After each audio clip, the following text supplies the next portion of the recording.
I think just like our customers looking for some leadership in some of these complex areas, and we're finding the same thing with our manufacturers. And this is not to say M&S has the answers, because we don't. But what I'd say the top tips would be exactly what we're sort of trying to do with our manufacturers. And the first thing, the most important thing by a mile, is just mentally your attitude. If you don't accept that this is something that's important, then it doesn't matter what you say, you're not going to do anything, and you're not going to achieve anything. So the first thing is just making sure that people are on that journey with you and they do believe in what you're trying to do. So we invited our suppliers in, we invite them in every quarter. And the first part of that was just sharing information with the supply base, saying, look, this is what we're trying to do, these are the reasons for it. And then after that, we started to share ideas about how you could actually do something. And the way that we've sort of influenced the supply base is to say there are lots of things you can do to reduce your carbon footprint that are also going to save you money. Because most manufacturers immediately think, oh, it's going to cost me a load of money, but that's not true.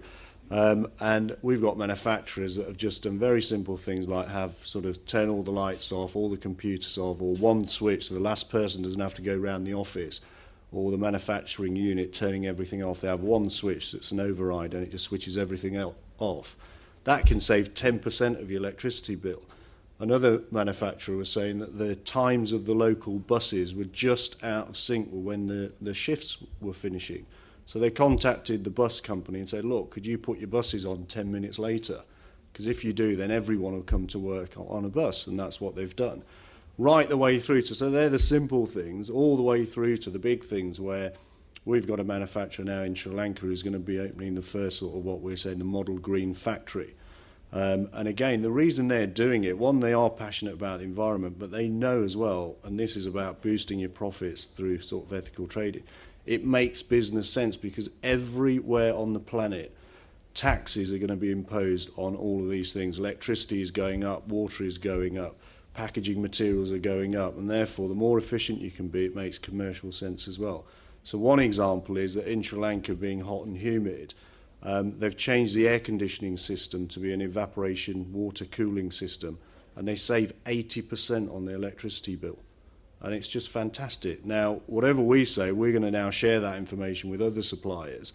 And again, what we want to do is then take those best practices, show people, and say to companies and individuals, look, you don't have to do all of it, but there must be bits within this that you can do. But I think it's all about mindset. And when we announced that we were going to become carbon neutral in 5 years' time, I can remember seeing the body language and faces of individuals in our supply base who were like, it can't be done, it's impossible. You know, we've only been doing it for 9 months, and some of the achievements that we've already done are quite staggering. And I'd say at the moment we've not done anything difficult. So I think year 3, 4 is when we'll have done this sort of easy things. And then we'll have to look at some innovation and some different ways of thinking and different approaches to what we're trying to do.